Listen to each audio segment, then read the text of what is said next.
Hello everyone. Today we will start with differential amplifier. First let us see what is single-ended operation and what is the differential operation. See here there are two circuits. This is circuit A where we have an input voltage, some impedance and output is taken from here, and this is circuit B. This is one circuit, this is the other circuit, and the output, this is point X and point Y. Output is taken between these 2 points. Now it must be clear what is single-ended operation and what is differential operation. A single-ended signal is defined as one that is measured with respect to a fixed potential, usually ground. So this is measured with respect to a fixed potential, that is usually a ground. A differential signal is defined as a one that is measured between two nodes that have equal and opposite signal excursions around a fixed potential. Therefore, if you see the figure, the single-ended operation is measured between this point and another point is the ground potential, whereas differential operation output is measured between 2 points, that is X and Y. That is a basic difference between the single-ended operation and the differential operation. Now, what are the advantages for going for the differential operation? Look here, this is single-ended circuit, and what we have the transistor M1, this is point Vx and resistance, and there are two lines L1 and L2. This is the signal line and this is the clock line. Signal line carries highly sensitive analog signal, whereas the clock line carries high frequency clock signal. So because of this high frequency clock signal and because of the capacitive coupling between L1 and L2, this high frequency clock signal corrupts the signal line onto this particular point. It disturbs the signal, that is sensitive analog signal. Now look here, what is done over here is this clock line is passed between this circuit or this line and this line.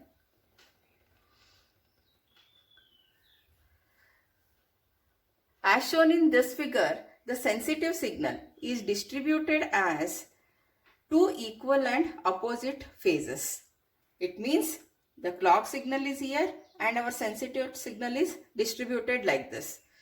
Because of this high frequency and because of the capacitive coupling, this clock signal corrupts this signal also and this signal also. But when we take the differential output, it remains intact. So there is no disturbance, the signal will not be corrupted. That is a basic difference between the single-ended operation and the differential operation. Let us see one more example. Effect of the supply noise. This is a single-ended circuit and this is the differential circuit. Assume that VDD is changed by delta V. When there is a change in supply voltage, it affects this output signal also. Now look here, there is a change in the VDD. There is one circuit here that is with the point X from where we are taking the output Vx, and this is another circuit point Y from where we are taking the output, that is represented as Vy.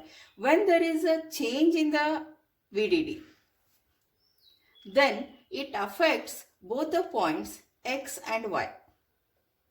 Since it affects both the points X and Y, and when we take the differential output, the output remains intact. There is no corruption in the output. Therefore, these are the advantages of differential operation. Now let us study what is the basic differential pair. What we have here, there are two transistors. See, in these figures what we had taken these two transistors separately, means of course it is connected to ground, the bias current is not present. There in the next circuit we have the bias current. This is a representation of basic differential pair. What we have? We have two transistors M1 and M2, and these two are connected with the drain resistances RD1 and RD2. From this point we take the output that we say it as Vout1, and from Y point we take the output that we say it as Vout2, and these two are the input signals Vin1 and Vin2, and ISS is known as the tail current, and that is used for biasing of transistors M1 and M2. So in this circuit, we can say it as RD1 is equal to RD2 is equal to RD. Now let us see the operation of the circuit. Before this, briefly let me tell the operation of the circuit. We are applying the input voltages to Vin1 and Vin2, and depending upon what input voltage we apply, accordingly the current flows through this path and as well as this path. ISS is the tail current, and this tail current is sum of this current plus this current. Let us say ID1 is the current flowing through this and ID2 is a current flowing through this. Therefore, ID1 plus ID2 will be is equal to ISS. Now, how much will be the ID1 and ID2? How they change? With respect to the input voltage what we apply to transistors M1 and M2, accordingly the current ID1 and ID2 change, and accordingly the graph of the characteristic. Let us see the graph now. For simplicity, let me draw the differential pair over here so that directly I can explain with respect to the graph. This is RD1, transistor M1, Vin1, this is RD2, transistor M2, and we have the tail current ISS. This is Vin2, and let this point be X, this point be Y, Vout1 and Vout2 supply voltage VDD. And what we have here, RD1 is equal to RD2 is equal to RD. With respect to this circuit, let us see what are the input-output characteristics of differential pair. Now what we have here along x-axis, Vin1 minus Vin2. See, let me draw this. This is Vin1 minus Vin2. Now when Vin1 is same as Vin2, then what happens? When these two voltages are same, the same amount of the current is flowing through these two paths. This current is same as this current. What is total current? The total current is ISS. Since these two voltages are same, this current will be equally divided between these two branches, and we will have the current as ISS by 2 flowing through this branch also and ISS by 2 flowing through this branch also. It means when Vin1 minus Vin2 is 0, 0 in the sense both the voltages are same, the difference of those two will be 0, then we have this point, and that is nothing but it is ISS by 2, that is this point. And if you see the output voltage, what will be the output voltage now? What will be Vout1 minus Vout2? See, this is ISS by 2 and this is ISS by 2. What is Vout1? Vout1 will be is equal to Vout2, which will be is equal to VDD minus the drop across the resistances. When we say both the resistances are same, the resistance multiplied by ISS by 2. It means this point is VDD minus RD into ISS by 2. So this point is VDD minus RD into ISS by 2. This happens when Vin1 and Vin2 are same. It means that Vin1 minus Vin2 is 0. At 0 point we have the output is VDD, that is called as Vout-CM, common mode. CM is the common mode, that is represented as VDD minus RD ISS by 2. Now let us see when the input voltage V in 1 increases from minus infinity to plus infinity. When it is negative, when V in 1 is negative, then what happens to the transistor M1?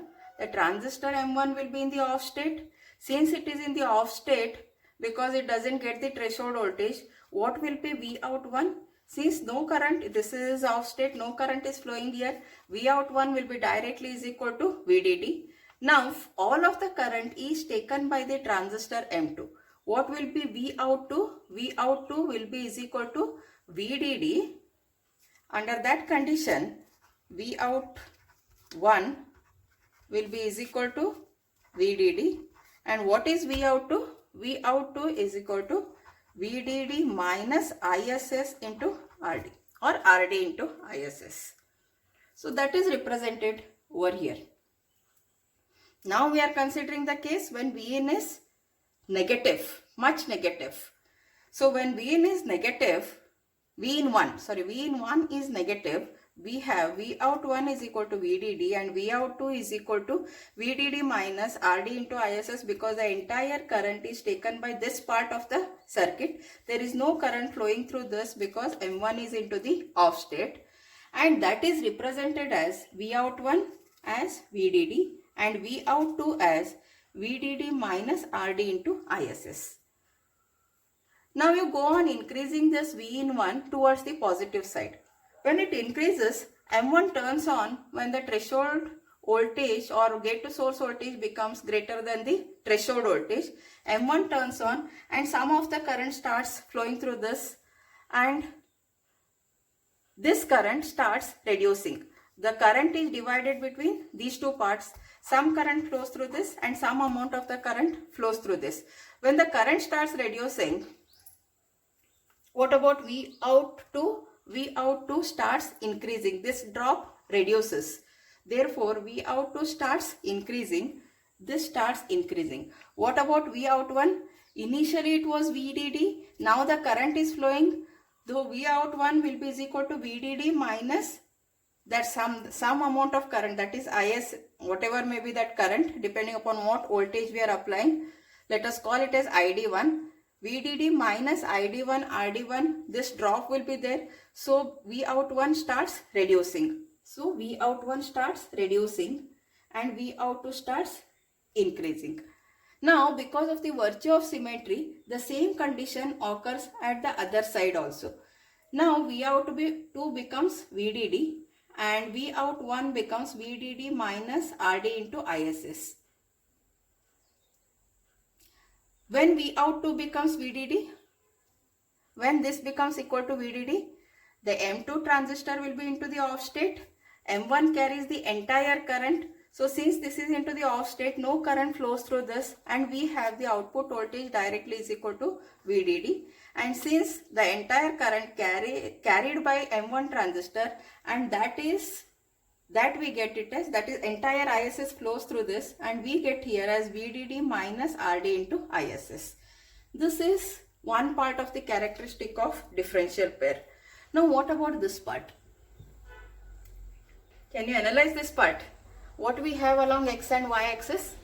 Along X axis we have V in 1 minus V in 2, and along Y axis we have V out 1 minus V out 2.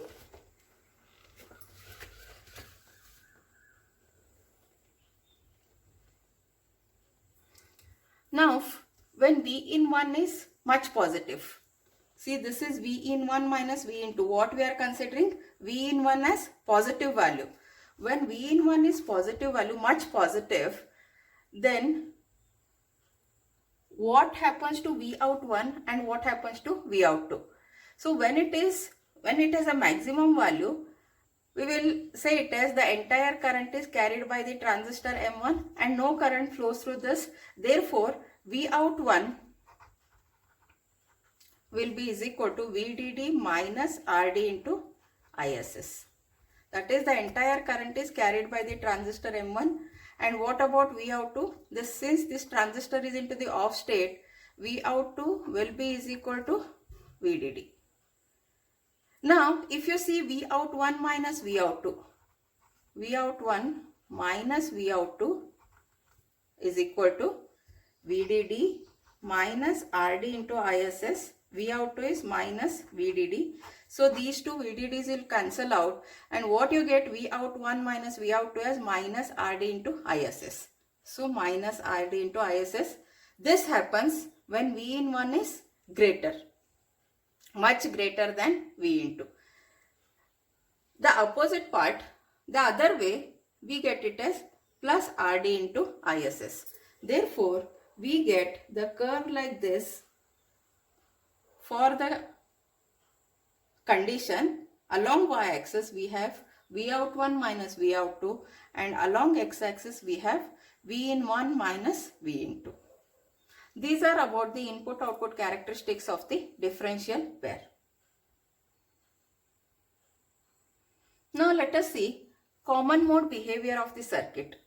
What is a common mode behavior of the circuit? This circuit and this circuit are same. Only thing is this part, that is this part, is replaced by the transistor over here that acts as a current source. V in CM is both the input signals are short circuited and the same signal is given to both the transistor inputs, that is gate potentials M1 and M2. Both gate potentials of M1 and M2 are same. These two are shorted and that is given as V in comma CM. Now how is the characteristic?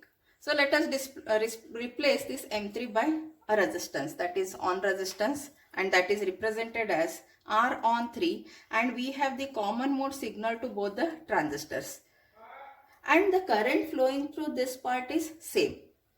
Let us say that as ISS, and this ISS will be is equal to, if the current flowing through this is ID1 and current flowing through this is ID2, ISS will be is equal to ID1 plus ID2. Now, when this voltage is less than the threshold voltage, of course, there will not be any current because both the transistors are into the off state. When it becomes greater than the threshold voltage, since the same signal is applied to both the transistors, the current starts increasing. See, this is ID1 comma ID2. After the threshold voltage, the current starts increasing, and later it remains constant, because we have, as per KCL, this current will be is equal to ID1 plus ID2. So it will increase till some value, and later it remains constant, because the current flowing through these two depends only on this. Then whatever may be the increase in the common mode voltage, the current will not increase, it remains constant. Therefore, this graph, till certain level it increases, later irrespective of V in CM, ID1 and ID2 remain constant. Now this shows the graph of VP. VP is this point potential versus the common mode voltage. Now this point potential increases with respect to the common mode voltage. Till threshold voltage nothing. After threshold voltage, VP potential increases with respect to the V in CM. Now third graph, V in CM versus Vout1, Vout2. Now initially what happens? Till the threshold voltage. Till the threshold voltage, these two transistors are into the off state, no current flows. Therefore, what will be the output Vout1 and Vout2? They will be is equal to VDD. Therefore, this till the threshold voltage, the output is VDD. When the V in CM crosses the threshold voltage, then these two transistors remain in the on state and current starts flowing. If this current is ISS, since the same potential is applied, finally the current will be ISS by 2 here and ISS by 2 here.